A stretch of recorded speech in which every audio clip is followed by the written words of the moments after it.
Hey everybody, Dr. O here. So what is the 5-2 fasting protocol, or what is the 5-2 diet? So for 5 days of the week, you eat normally and you don't restrict your calories. Your goal should be to eat your regular maintenance calories, which you determine by figuring out your total daily energy expenditure. Your goal should not be to eat everything that isn't nailed down. All right, we'll come back to that. But then on the other 2 days of the week, you drastically reduce your calorie intake to about 1/4 or 25% of your daily needs. This typically leaves you with consuming about 500 calories on your fasting days. The fasting days are not supposed to be consecutive, right? You want at least 1 day between your fasting days to recover and rebuild. I'll show you how I do mine on Mondays and Wednesdays. The 500 calorie fasting day is actually backed up by some of the earliest research on intermittent fasting, right? You might actually be surprised to realize how much of the fasting research is actually looking at modified fasting programs like modified ADF and the 5-2 diet, where the study participants do consume some calories on their fasting days. There's also a ton of evidence emerging for the fasting mimicking diet. So it's no surprise that this actually works pretty well. But I do want to show you a few ways to make this plan work even better for you later on in the video. So I'm also going to share why I am updating this video now, right? I'd never actually done the 5-2 fasting protocol when I first made my fasting course. But now I'm using it. I'm using the 5-2 diet, and it has been working great for me, right? I now understand the pros and cons a lot more because I'm living it. I'll share how I tweak it to fit my needs, just like I did with alternate day fasting later in the video. So this is the original 5-2 plan here. You see how on Monday, it doesn't matter which 2 days, but on Mondays and Wednesdays, you'd be consuming 500 calories, and then the rest of the week, the other 5 days, you'd eat your regular maintenance calories. So this is the original 5-2 plan, right? So if you're someone that normally consumes 2,000 calories per day, this would mean you'd eat these 500 calories. But you can eat closer to 600 calories per day if your normal intake is actually quite a bit higher than 2,000 calories per day. So it's supposed to be a reduction down to 25% of normal. This is a fine protocol to try, right? It's similar to the 500 calorie days that we talked about in the modified alternate day fasting or hybrid ADF video. But let's see what the science has to say. There's actually quite a bit of it. So what does the science say? The effect of intermittent compared with continuous energy restricted diet on glycemic control in patients with type 2 diabetes, a randomized non-inferiority trial. So this is a 12-month trial. The average food intake of the participants before the trial was 2,100 calories per day. So there was the continuous energy restriction group. They were on a diet every day. So they cut their calories by 30%. So they averaged 10,300 calories per week, which was an average of 1,471 calories per day. So doing that for 12 months, they lost 11.02 pounds or 5 kilograms. The 5-2 diet group was in a 75% deficit 2 days per week, and then they ate normally the rest of the week. So they actually averaged consuming 11,500 calories per week, which averaged out to 1,643 calories per day. And they lost 14.99 pounds or 6.8 kilograms. So they ate an average of 172 more calories per day, and they lost 3.97 more pounds of weight or 1.81 kilograms. So I'm all for any program that allows you to lose more fat while eating more food. So that's a pretty good combination. So here's a quote from this trial. Intermittent energy restriction is an effective alternative diet strategy for the reduction of hemoglobin A1C, something they were really serious about in this trial, and is comparable with continuous energy restriction in patients with type 2 diabetes. So that's a pretty good trial to get us started. Let's look at this next one. The effects of intermittent and continuous calorie restriction on body weight and metabolism over 50 weeks, a randomized controlled trial. So this again was a 50-week trial that found that the 5-2 diet was more effective than continuous calorie restriction for weight loss.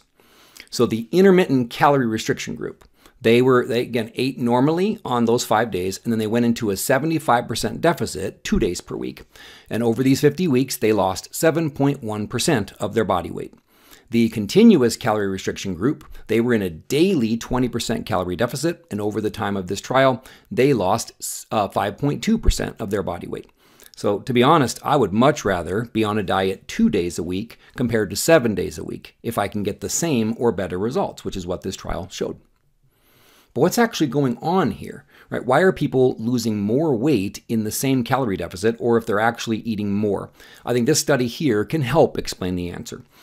So intermittent energy restriction attenuates the loss of fat-free mass in resistance-trained individuals, a randomized controlled trial. So this study found, from Bill Campbell's lab, found that a 2-day refeeds, so for 2 days going back up to your maintenance, not even overfeeding, but 2-day refeeds preserve fat-free mass and resting metabolic rate during energy restriction compared to continuous energy restriction. At least this was in resistance-trained individuals. But this form of calorie cycling, where you get all your dieting done in 2 days, appears to minimize metabolic adaptation. And you know how I feel about calorie cycling. So you're losing more weight because you're burning more calories, or at least you don't start burning fewer calories along the way. That's what this study talked about, this preservation of your metabolic rate. And I'll show you another study soon that do the same thing. So on top of this, I do think ketones are involved as well, right? Most people would generate some ketones if they only ate 500 calories in a day. Multiple studies have shown that ketogenic diets do increase metabolic rate. Now, it might only be 50 or 60 calories per day, but that adds up. And other studies actually show higher numbers, between 200 and 300 calories per day.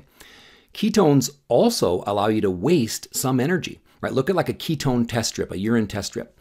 You can tell you're in ketosis because you're literally peeing out the ketone body called acetoacetate. You're literally peeing out fuel. Right, so I'll talk a lot more about this in my upcoming course on low carb and keto diets, but I think this is part of the puzzle as well. All right, so here, another study, or this is a review, sorry. What does the science say here? A meta-analysis comparing the effectiveness of alternate day fasting, the 5-2 diet, and time-restricted eating for weight loss.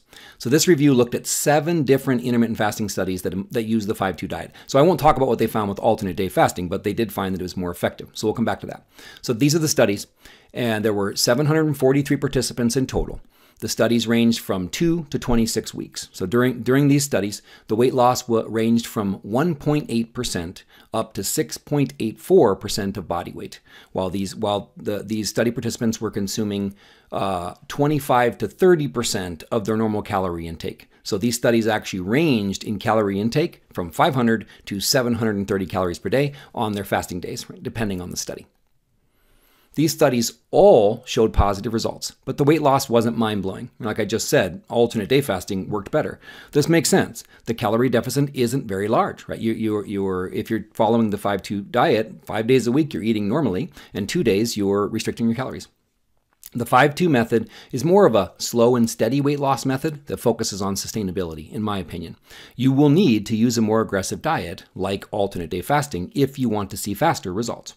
Or you can find ways to make the 5-2 diet more aggressive. So let me show you that.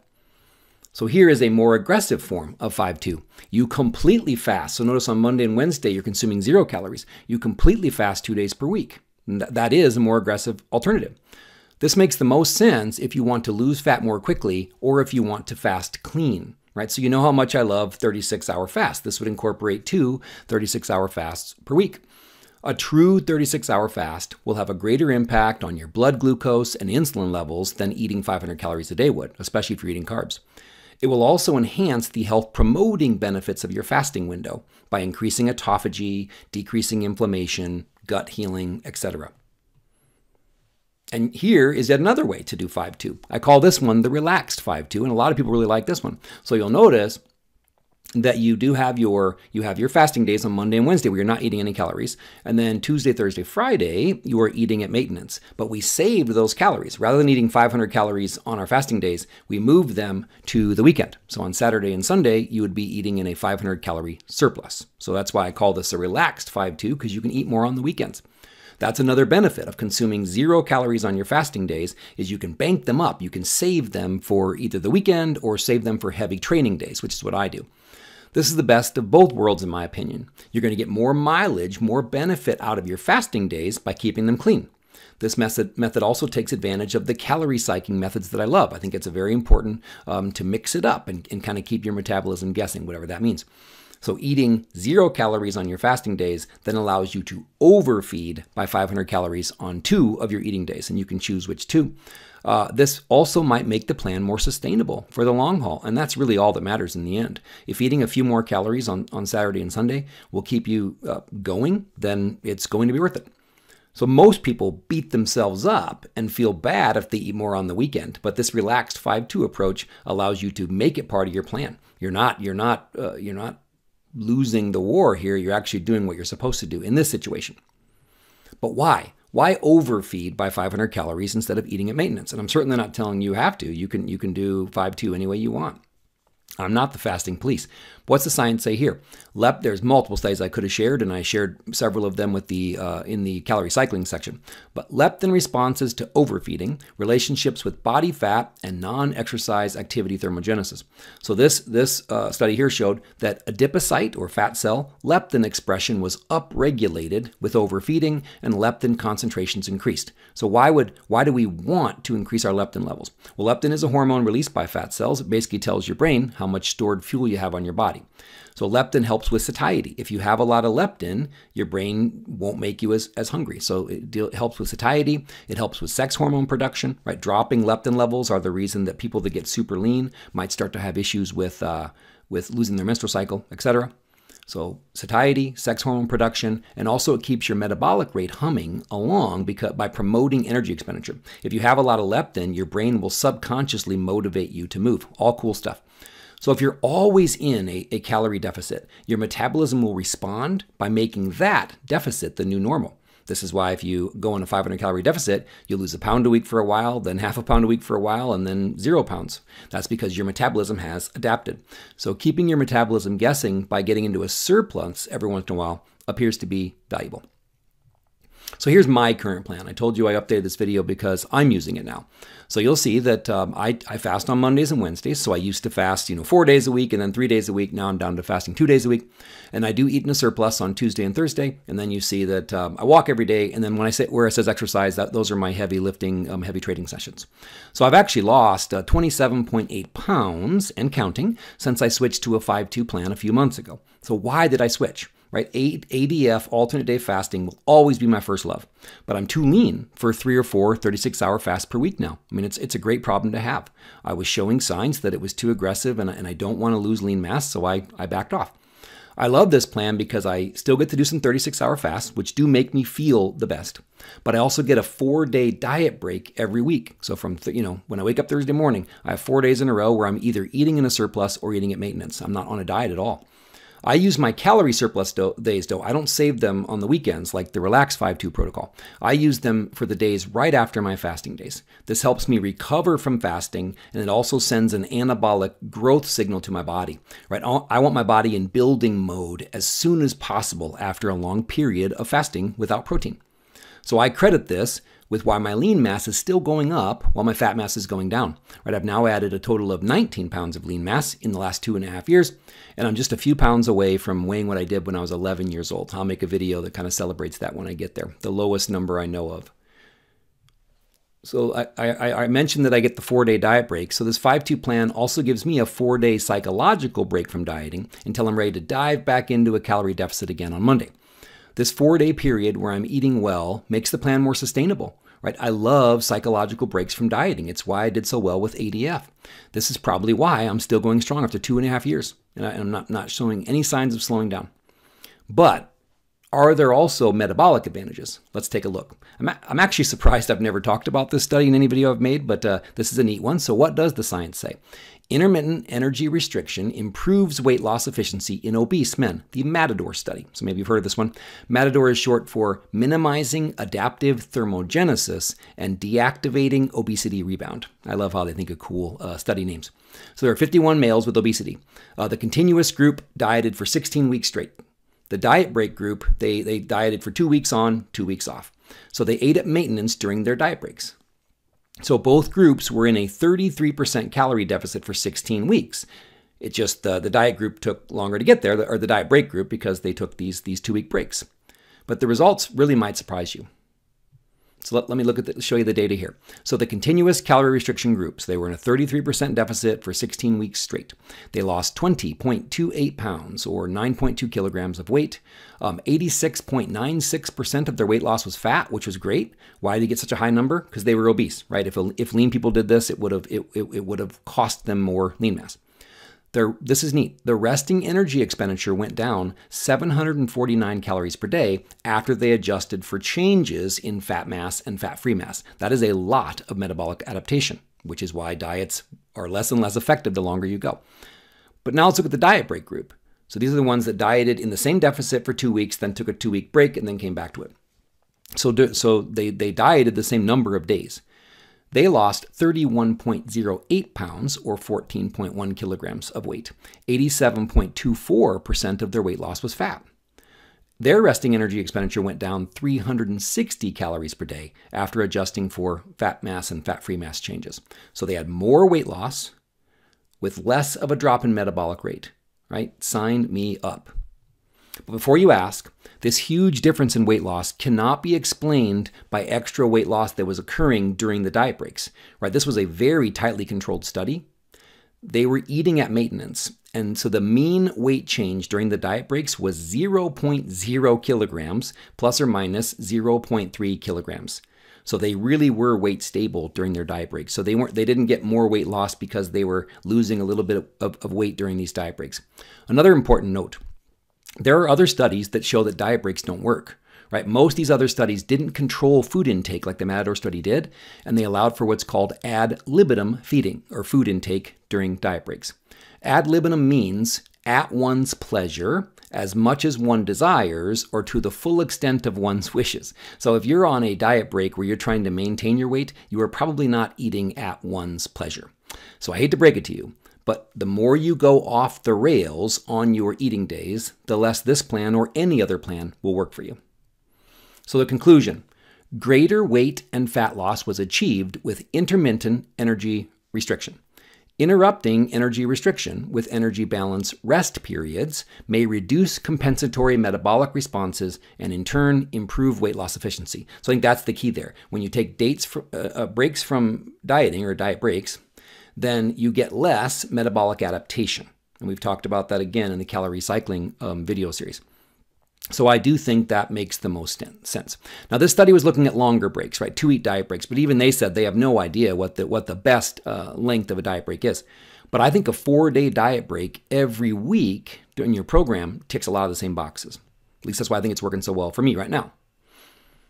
One other important point before we finish up here. What should you eat on your 500 calorie days? Right? So how can you maximize the benefit of your 500 calorie days if you do traditional 5-2? So I don't do 500 calorie days, but if you do, you have 2 options that will both work depending on your goals. Option 1 is to focus on protein. This will turn your 500 calorie fasting days into protein sparing modified fasting days. So I covered that method in the modified ADF video or the hybrid ADF video, so go back to that one. This option is best if you want to preserve as much lean mass as possible because you're giving yourself a bunch of protein on your fasting days. Option 2 is kind of a new one that I've been playing with. So option 2 is to get most or all of your calories from fat. This is called a fat fast. So I will definitely be doing a video about fat fasting in the future. I've heard about fat fasting years ago, but I was never lean enough to think it was a good idea, right? Fat doesn't stimulate insulin and mTOR the same way that carbs and protein do. So fat can fly under your metabolism's radar. So fat fasts are best if you want to maximize the health benefits of fasting while still getting some calories. So what type of fat should you use? I've been experimenting with these fat fasts a lot more now that I'm so close to my goal weight, right? At some point, I will be losing lean mass if I'm not careful, and I monitor it closely, but I still have to have these things in my back pocket. So here are my pro tips for fat fasts. Number 1, you can use any fat you want technically, but I recommend using MCT oil or medium chain triglycerides. So MCT oil is a great fuel source for the body, right? The C8 form of medium chain triglyceride is called caprylic acid. So it's the most ketogenic of all the MCT oils and will boost your blood ketone levels, right? Studies have shown that your ketone levels will go up even if you're eating spaghetti and sauce as long as you have MCT oils to boost them. So I personally do use the Bulletproof Brain Octane since it's 100% C8. I've used a lot of other ones, but that's what I'm using right now because there are other medium chain triglycerides like C10 and C12, but C8 is the one that your body turns into ketones the best. You can also try an MCT powder if MCT oil causes GI distress. And it can. If you have too much of it, it can cause some serious bathroom-related issues. And if that's the case for you, you may want to either consume less of it or switch to an MCT powder. Speaking of ketones, you can also go straight to the source and take exogenous ketones on your, again, fasting or modified fasting days. I've used several exogenous ketones recently, but my favorite is called Keto Start. So it only has 52 calories, and it causes my ketone levels to jump more than when I use MCT oil. But the cool thing is, why not do both? Combining MCT oil and exogenous ketones, like this product, no affiliation, but like this product, will crank up your ketones and take your modified fasting days to the next level. So if you're going to use a fat fast, those are the things I'd recommend that you do. So play with both protein and fat, the approaches, and see which one works best for you. All right, so what are the pros, what are the cons? So the pros of the 5-2 fasting protocol. Great solution for people who struggle to stick to a diet 7 days per week, right? You only have to stick to a diet 2 days per week. This typically, from a poundage standpoint, right, it's typically a great approach for a male that has 30 or 40 pounds to lose, or a female that has 25 to 30 pounds to lose. If you have more weight than that to lose, then I'd probably guide you to the alternate day fasting. If you have less weight than that to lose, you'll have to start to get less aggressive. This can be a great transition for someone who's working towards alternate day fasting, right? If you're easing into things. This is also a nice transition as someone becomes too lean to continue doing alternate day fasting, or they're increasing their training frequency. So they need to eat on more days per week. This is why I made the switch myself. So what are the cons?